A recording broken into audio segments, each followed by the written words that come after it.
আসসালামু আলাইকুম। একটা রেসিপি নিয়ে চলে এসেছি, পেয়ারা মাখা করব। এখানে লেবু পাতা নিয়ে নিয়েছি, কচি কচি লেবু পাতা আর কাঁচা লঙ্কা। আর কি চাই, বিট লবণ। এত টেস্টি হবে পেয়ারা মাখাটা আজকে, খুবই টেস্টি হবে। গরমের বিকালে খুব টেস্টি হবে পেয়ারা মাখাটা, খুব টেস্টি করে মাখাবো আজকে। আর কি চাই, পেয়ারা মাখা হয়ে গেলে আর কোনো কিছু চাইনি।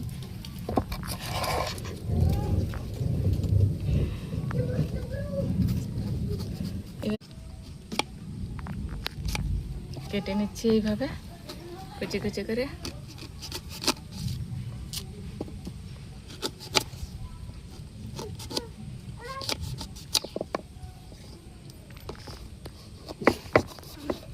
লবণ দিয়ে দিলাম, তারপরে কাঁচা লঙ্কা রেখেছিলাম, এরকম দলে দলে দিয়ে দেবো কাঁচা লঙ্কাগুলো।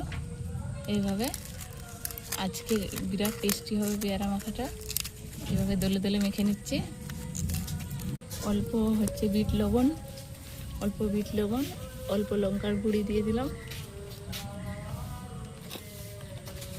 এখানে একটু চাট মশলা দিয়ে দিচ্ছি, চাট মশলা আগে থেকে বানানো ছিল, দিয়ে দিলাম।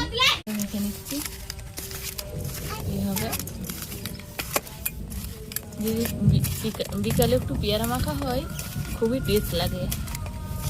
হবে না যদি পেয়ারা মাখাটা একটু হয় বিকেলে, বিরাট টেস্টি।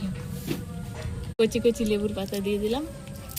এইভাবে পেয়ারা মাখার সাথে যদি একটু কচি কচি লেবু পাতা হয়, মনে থাকবে এইসব চাপ। তাহলে খেয়ে দেখ, একটু খেয়ে দেখ পেয়ারা মাখাটা কেমন হয়েছে। সেই খুব একটা খেয়ে দেখি কিরকম হয়েছে। খুবই টেস্টি পেয়ারা মাখাটা, খুবই টেস্টি হয়েছে।